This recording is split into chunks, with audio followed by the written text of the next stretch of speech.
When the snowpack cracked like thunder, Beverly Clean actually tried to quote the covenants at it.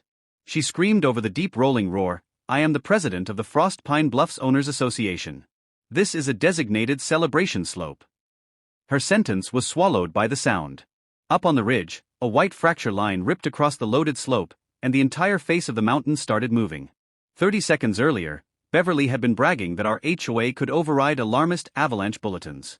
Now, she was watching several thousand tons of snow accelerate toward her party. I was already in my bright orange jacket, shouting, "Inside! Basements! Move now!"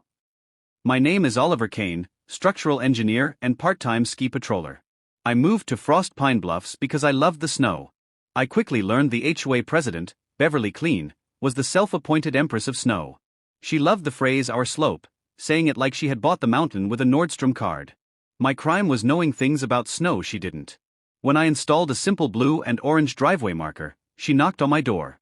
"Oliver, we don't do stakes here. It ruins the pristine snowfield look."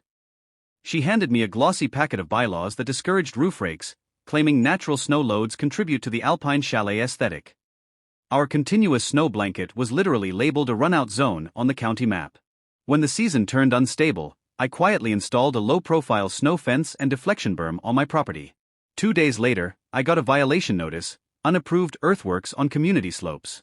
Remove within 48 hours. I had never seen someone try to overrule gravity with a PDF. The disaster seed was planted when Beverly announced the first annual Frost Pine Fire and Snow Spectacular, featuring a fireworks display on the upper common slope. I raised my hand. You can't set off fireworks on a loaded north-facing slope during an active avalanche warning. That's not just dumb, it's dangerous. "Oliver," she cut in sharply. "I've consulted with our engineer." "Your engineer designs hot tubs," I said. "Not snowpacks." The fire marshal denied her permit. Too steep, too unstable. So Beverly did it anyway, moving the launch site even higher up the common area, right onto the convex roll, the worst possible spot. Her assistant posted an Instagram story with a caption, "Avalanche who #snowpack is my runway."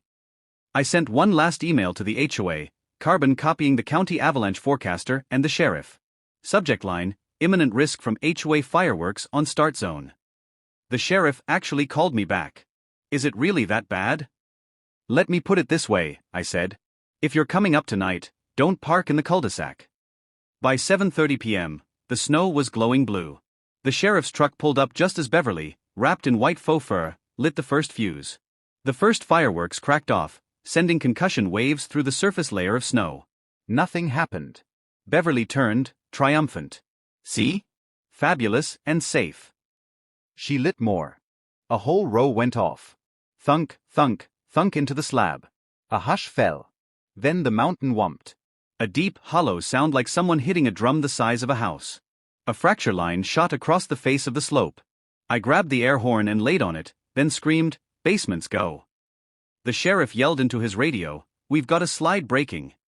The snow began to move, slowly at first, then accelerating. Trees disappeared. A turbulent mass of white charged down the drainage. Beverly, standing dead center on the snowpack she had protected from my ugly fences, finally realized the mountain had not read her bylaws. She tried to run. The sheriff grabbed her and physically dragged her toward my side of the loop, toward the deflection berm I had built. The avalanche hit the lower slopes and fanned out, split crucially by the subtle earthworks along my property line. The main flow surged around my berm, deflecting away from the house cluster. It plowed into the celebration gazebo Beverly had insisted on building, turning it into toothpicks, and buried her front porch under 6 feet of consolidated airtight irony. Nobody died. No one even broke a bone. By sheer luck and a few shovels of proper snow science. When the snow settled, Beverly was the only person standing waist deep in the heaviest debris zone, shrieking, "This is common land. The avalanche will answer for this." Frost Pine Bluffs went from exclusive community to cautionary tale. The sheriff, the town, and the county avalanche center all launched investigations. I handed over the emails, the hazard maps, the denial from the fire marshal, and the party flyer.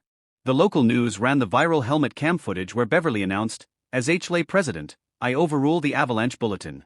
We create our own safety standards here."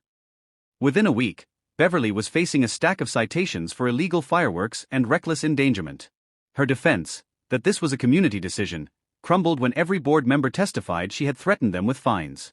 The judge, a former ski patroller, looked over his glasses at her. "Miss Clean, neither your title nor your aesthetic preferences exempt you from the laws of physics." The final tally came down hard. Beverly was ordered to pay $75,000 in fines for the illegal fireworks. The civil suits from the insurance company and the 3 homeowners cost her an additional $210,000 combined. That's $285,000 total. She also received a permanent restraining order from having any authority over safety, infrastructure, or emergency planning in the county. For a woman who lived to write guidelines, that was exile. When the judge read the final amount, Beverly's mouth opened and closed like a fish gasping on a dock. Finally, she choked out, "This is a witch hunt. I was protecting our property values." The judge simply replied, "You were protecting nothing but your own ego, Miss Clean." Court is adjourned.